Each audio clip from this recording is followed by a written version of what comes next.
Hello good morning friends, कैसे हैं आप लोग। आई होप आप लोग सारे अच्छे होंगे, स्वस्थ होंगे, मस्त होंगे। दोस्तों, मैं मोहम्मद सलीम फिर से करियर ब्लॉग ऑफिशियल चैनल में आप लोगों को स्वागत करता हूं। दोस्तों, ये वीडियो आप लोगों के लिए बहुत ज़्यादा इम्पोर्टेंट होने वाला है, बहुत ही ज़्यादा इम्पोर्टेंट होने वाला है। जितने भी हमारे सब्सक्राइबर हैं, जो हमारे सब्सक्राइबर हैं वो भी, जो हमारे सब्सक्राइबर नहीं है वो भी, जो भी माल्टा आना चाहते हैं, यूरोप के किसी भी कंट्री में आना चाहते हैं। दोस्तों, आज से 3 दिन पहले मैंने एक वीडियो अपलोड किया था जिसमें मैंने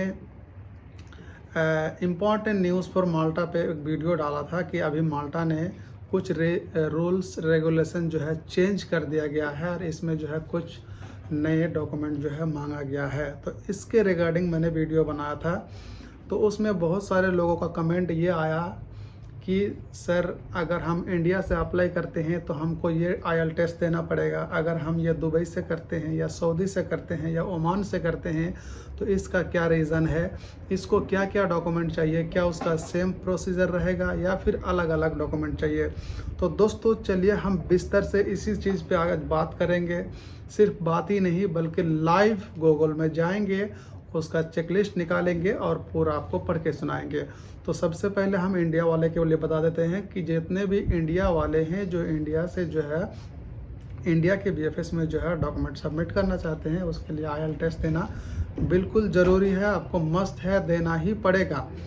और लेकिन अगर आप सऊदी से या फिर दुबई से करते हैं तो इसके लिए आयल टेस्ट देने की कोई ज़रूरत नहीं है, आप विदाउट आयल टेस्ट आ सकते हैं। लेकिन आपको बैंक स्टेटमेंट लाजिम चाहिए, ज़रूर चाहिए। आपका बैंक का 6 महीने का सैलरी स्लिप और उसमें बाकायदा बैंक मैनेजर का सील भी होना चाहिए। तो दोस्तों, अगर आप हमारे चैनल में नए हैं, पहली बार आए हैं, तो चैनल को सब्सक्राइब कर लीजिए, वीडियो को लाइक कर दीजिए और नीचे एक छोटा सा कमेंट कर दीजिए कि ये वीडियो आपको कैसा लगा। और दोस्तों, आपसे एक और रिक्वेस्ट है कि ये वीडियो हम सिर्फ मिडिल क्लास लोगों के लिए बना रहे हैं जो महीने का 2 लाख 3 लाख कमा रहे हैं। प्लीज़ आप हमारे वीडियो को स्किप कर सकते हैं, ये वीडियो आपके लिए बिल्कुल नहीं है। जो मिडिल क्लास के लोग हैं, गरीब लोग हैं, जो छोटे तबके के लोग हैं, गांव के लोग हैं, आगे बढ़ना चाहते हैं, उसका कोई सिस्टम नहीं है, उसको समझ में नहीं आता, मैं वीडियो सिर्फ उन लोगों के लिए बनाता हूँ क्योंकि मैं उसी कैटेगरी के आदमी हूँ। तो चलिए दोस्तों, ज़्यादा बात ना करते आपको लाइव करके दिखाते हैं, उसके बाद बात करते हैं। तो चलिए शुरू करते हैं। तो सबसे पहले जो आप देख रहे हैं यही है वो बीएफएस माल्टा इंडिया वाला चेकलिस्ट। आपको ये ओपन करके दिखा देते हैं। आप ये देख सकते हैं, ये बीएफएस माल्टा इंडिया वाला है। दोस्तों, अगर हम ये पढ़ के आपको सुनाएंगे तो काफ़ी देर हो जाएगा, काफ़ी टाइम लग जाएगा और वीडियो ज़्यादा लंबा हो जाएगा। तो चलिए आपको फटाफट पढ़ के सुनाते हैं। ये पहला वाला बीएफएस माल्टा इंडिया वाला है। सबसे पहले आपको एप्लीकेशन फॉर्म चाहिए। दोस्तों, मैं अगर इंग्लिश पढ़ूंगा तो ज़्यादा लेट हो जाएगा, इसलिए मैं आपको शॉर्टकट में बताता हूँ। सबसे 1 नंबर में उसने कहा कि एप्लीकेशन फॉर्म जो है वो हमें चाहिए और उसमें जो है एप्लीकेंट का साइन होना चाहिए और ये बाकायदा जो है इंग्लिश में लिखा हुआ होना चाहिए। नंबर 2 में इसने पूछा है कि रिजेंट पासपोर्ट फ़ोटोकॉपी चाहिए, जो बिल्कुल कलर वाला होना चाहिए, कलर कॉपी होना चाहिए, कलर फ़ोटो, और उसका वाइट बैकग्राउंड जो है वाइट होना चाहिए। इसका साइज़ जो है, मतलब मैं आपको विस्तार से बता देता हूँ कि इसका जो चौड़ाई है ये 3.5 सेंटीमीटर होना चाहिए और इसका लंबाई जो है ये 4.5 सेंटीमीटर होना चाहिए।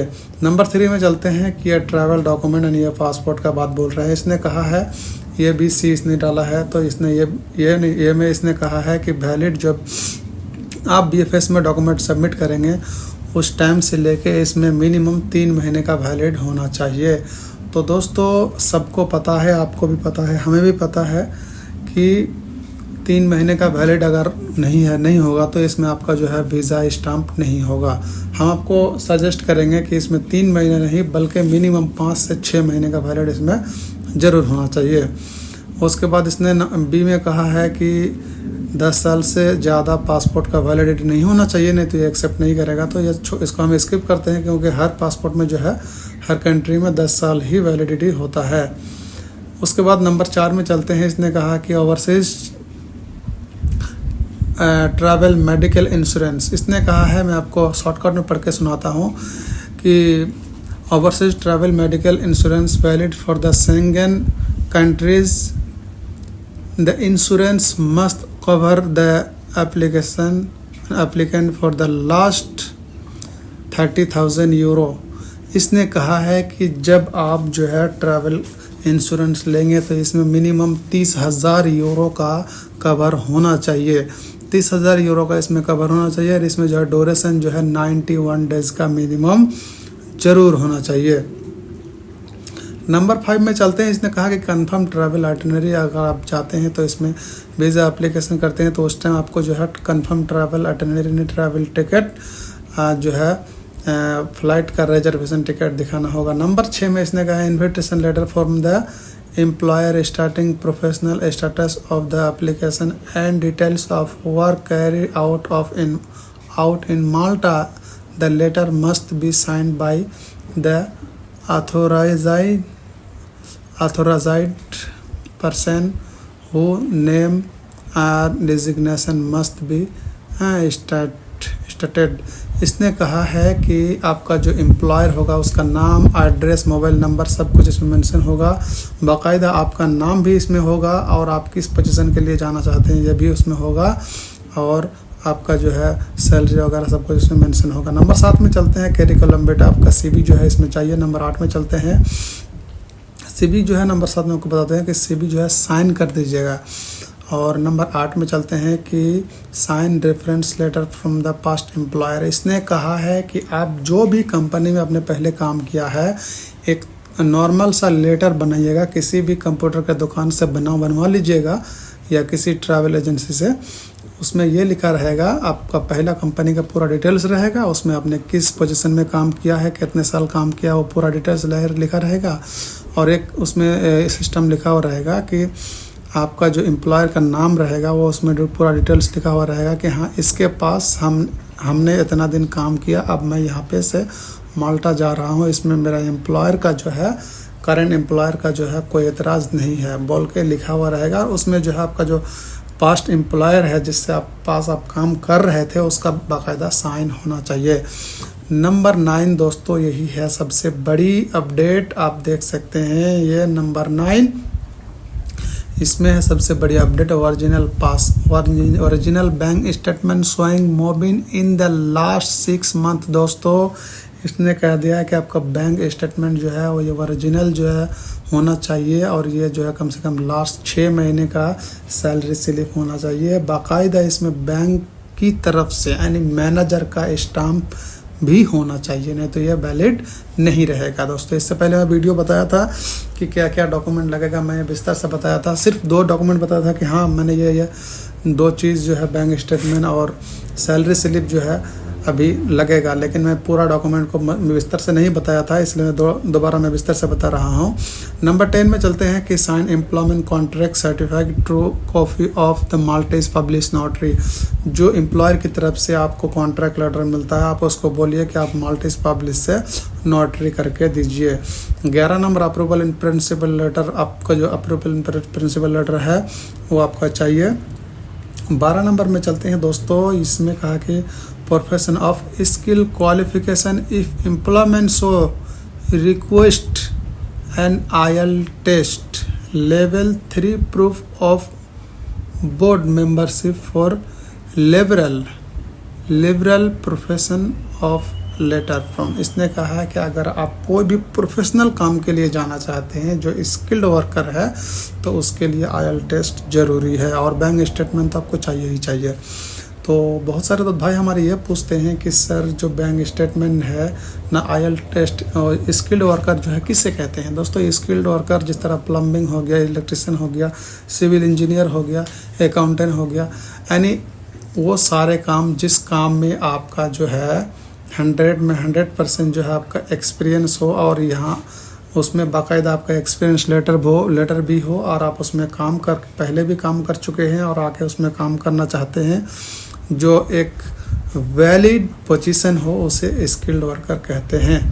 नंबर 13 में चलते हैं दोस्तों, प्रूफ ऑफ अकोमोडेशन। इसमें आपको 1 2 3 कैटेगरी दिया है, आप जो है इसमें होटल बुक भी कर सकते हैं। नंबर 2 में आप जो है लीज कॉन्ट्रैक्ट भी ले सकते हैं। कोई दोस्त वगैरह है, कोई दोस्त है, कोई चचा है, कोई फ्रेंड्स है, किसी से भी ले सकते हैं। या फिर आप फेसबुक मार्केट प्लेस से जो है मैसेंजर में बात करके उससे कुछ पैसा भेज के वहाँ से भी ले सकते हैं। डिक्लेरेशन ऑफ प्रूफ जो है ये भी ले सकते हैं, जो आपका एम्प्लॉयर आपको देगा बाकायदा। अगर वो आपको डिक्लेरेशन प्रूफ देता है तो उसका आईडी कॉपी और उसका फ़ोटो कॉपी भी चाहिए।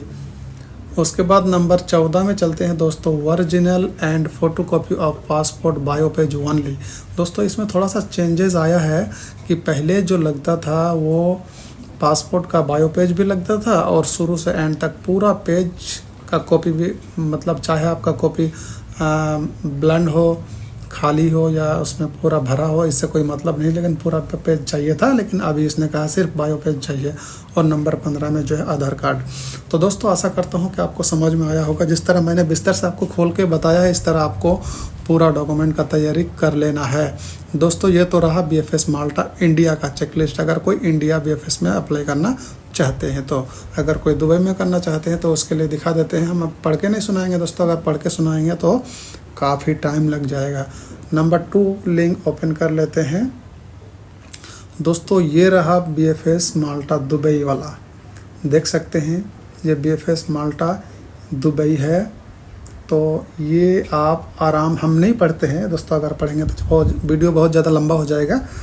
तो ये रहा, आप इसको वीडियो को जो है खड़ा करके आप अच्छा से पढ़ लीजिएगा दोस्तों। अगर फिर भी अगर आपको समझ में नहीं आता है तो मैं तीनों लिस्ट का जो है लिंक जो है डिस्क्रिप्शन में दे दूंगा, आप वहां से आराम से डाउनलोड कर सकते हैं और आराम से पढ़ सकते हैं। तो ये रहा BFS माल्टा दुबई वाला दोस्तों। तो इसमें जो है IELTS टेस्ट दुबई से नहीं मांगा है, बैंक स्टेटमेंट सिर्फ मांगा है। तो आप इसको आराम से पढ़ के देख सकते हैं। उसके बाद नंबर 3 में हम सऊदी अरब वाला दिखा देते हैं दोस्तों। ये नीचे वाला है सऊदी अरब वाला। मुझे तो लगता है दोस्तों कि सबसे ज़्यादा आसान और सबसे ज़्यादा शॉर्टकट जो है चेकलिस्ट जो है वो सऊदी अरब वाला आप यहाँ पे देख सकते हैं दोस्तों। एकदम बिल्कुल साफ साफ लिखा है। इसमें सिर्फ 10 डॉक्यूमेंट मांगे हैं। 1 2 3 4 5 6 7 8 9 10 डॉक्यूमेंट मांगे हैं। बिल्कुल सीधा सीधा साफ साफ डॉक्यूमेंट है। तो आप देख सकते हैं दोस्तों, मैं तीनों लिस्ट का लिंक जो है डिस्क्रिप्शन में दे दूंगा। अगर आपको समझ में नहीं आता है तो आप वहाँ पे जाके डाउनलोड कर लीजिएगा और वहाँ से देख लीजिएगा। तो दोस्तों तो आशा करता हूँ कि आपको समझ में आया होगा। तो दोस्तों मैं सिर्फ बात ही नहीं करता हूँ, बल्कि बात करने के साथ साथ मैं आपको लाइव प्रूफ के साथ चेकलिस्ट निकाल के एक एक करके मैंने पूरा आपको विस्तार से बताया। बल्कि मैं पहला चेकलिस्ट तो आपको अच्छा से पढ़ के भी सुनाया।